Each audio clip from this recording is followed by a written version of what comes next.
I'd like to introduce our Executive Vice President and Chief Racing Development Officer, Steve O'Donnell. Steve?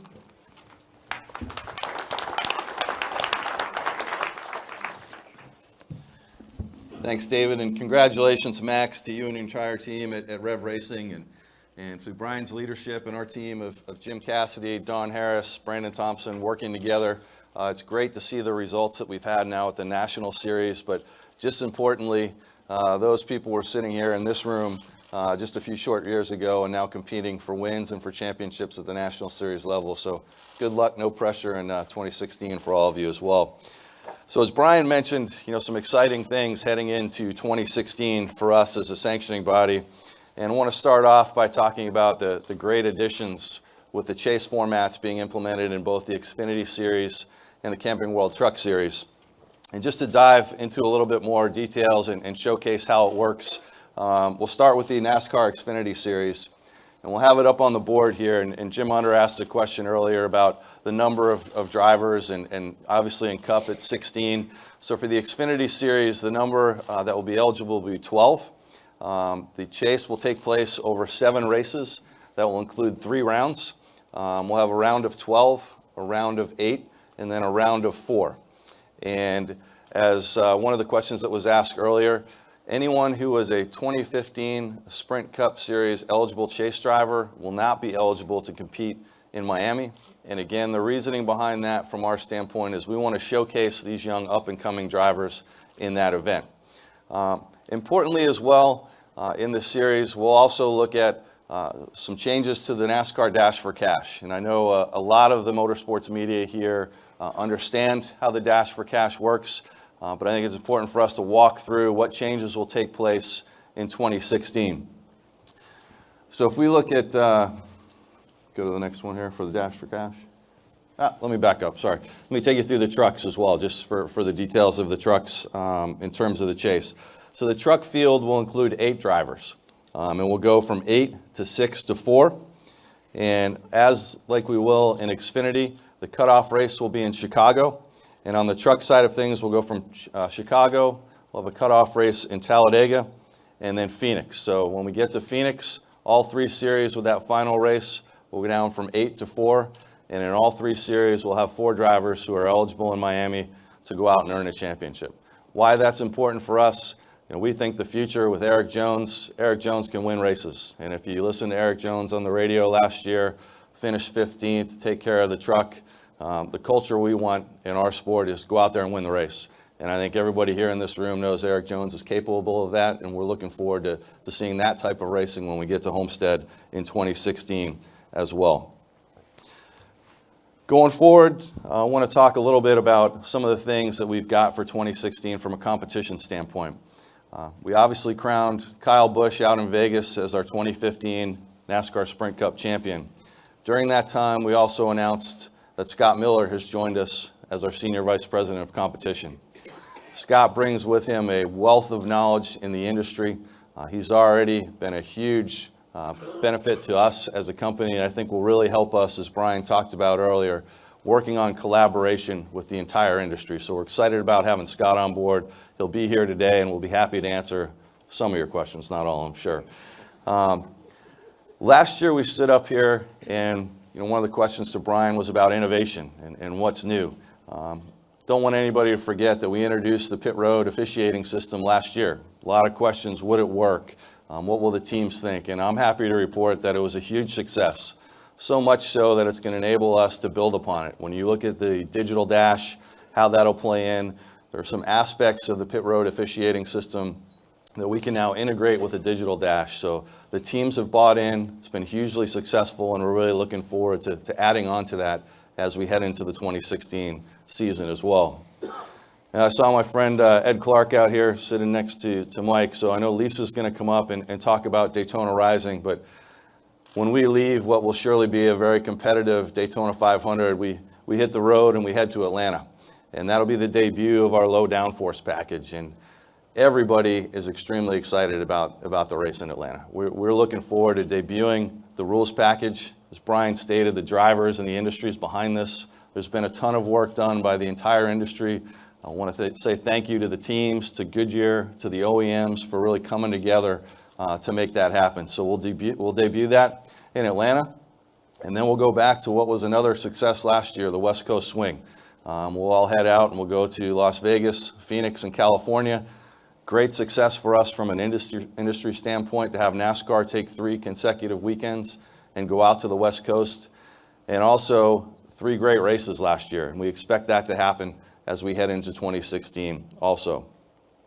So going forward on what else may be different from an Xfinity and Camping World Series, I want to talk a little bit about the Dash for Cash program and some changes that you may or may not have heard about as we head into 16.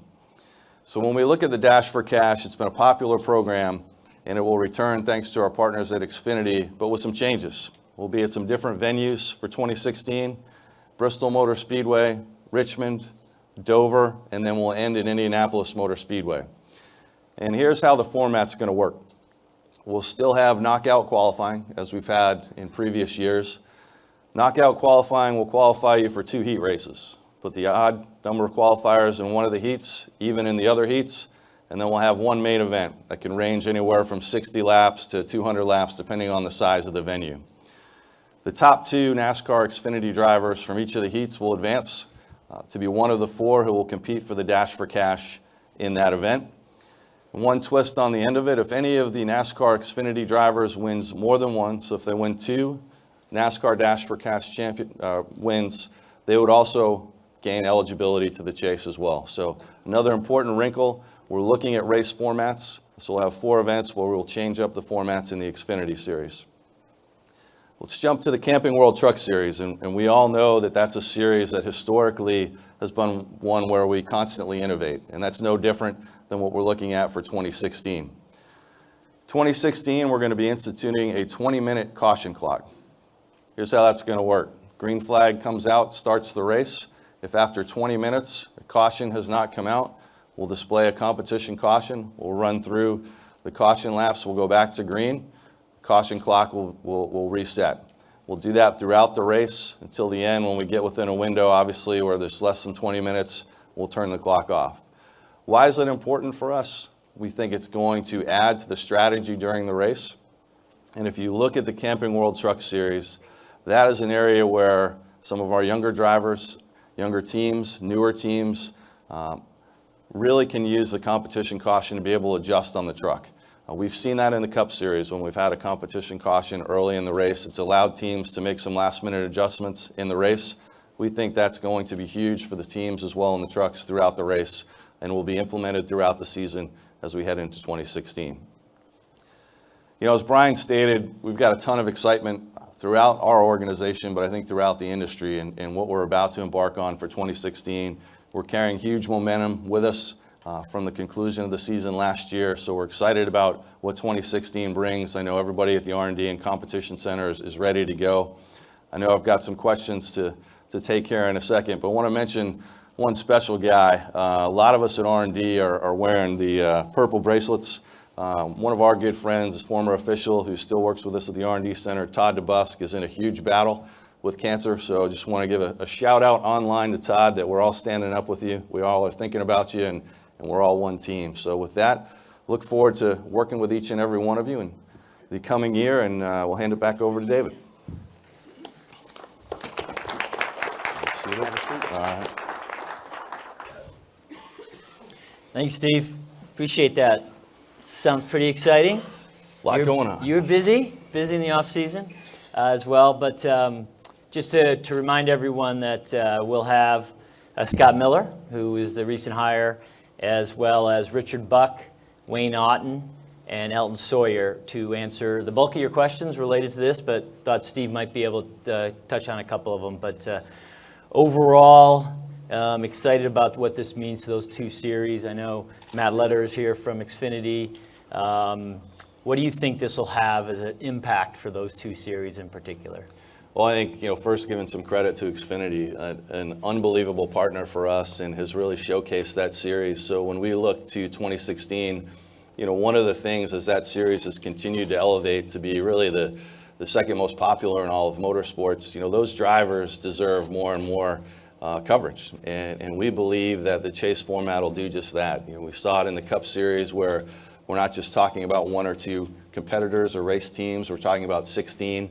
We expect similar results in the Xfinity Series and Camping World, where the focus will be on multiple teams. And as Brian mentioned earlier, they've got to go out and win. And that's what we're all about as a sport. Yep.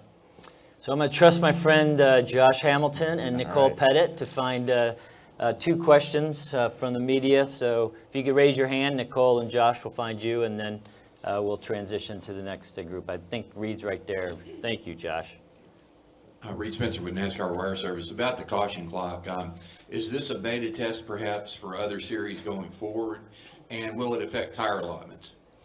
So it's for the Camping World Truck Series now. I think it's been something that we believe it fits perfectly for that series. You know, sure, we'll always look at it and see how it works and talk to the industry about it.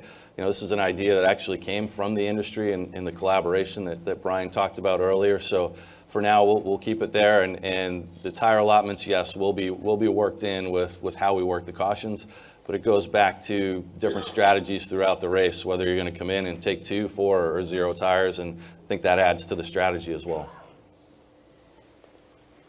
Take 2 more questions. Yeah, Steve Al Pearson, Model Week. Why a 20-minute break instead of 20 laps, maybe? Why time instead of laps? It's a good question. Now, we looked at that. Obviously, our fans, know laps, but when we looked at it with all the different venues that we had, we wanted to try and be as consistent as possible if we could. And the clock just seemed to be something that fans are used to from all sports and looking at. It enabled us to just put a time versus trying to think of what lap it is on each individual racetrack. So we elected to go with time in this case. All right. Steve, Tom Jensen, FoxSports.com, way in the back. There you go. This will be the 4th consecutive year that the Sprint Cup Series has a different rules package for the majority of the tracks. Is your expectation that package will continue for a number of years, or is your expectation that there will be an additional new package next year?